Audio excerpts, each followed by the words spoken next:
hiperactius i ens diem així perquè és el que simbolitza. Bueno, en realitat, no és en el sentit de que no podem estar quiets, que té alguna cosa de veritat, sinó que no podem parar de llegir. Estem tot el dia llegint un munt de tipus de llibres. Sí, ja ho saben.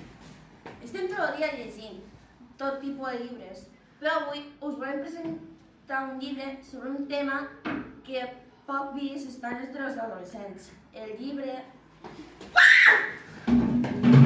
que us volem presentar avui es diu Dues línies terriblement paral·leles. I el llibre tracta sobre...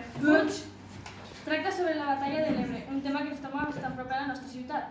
Més concretament sobre la brigada 224 mixta i la lleva del biberó. Bueno, no expliqueu res més perquè els llibres seran de llegir. Som l'Institut Cristòfol Despuig.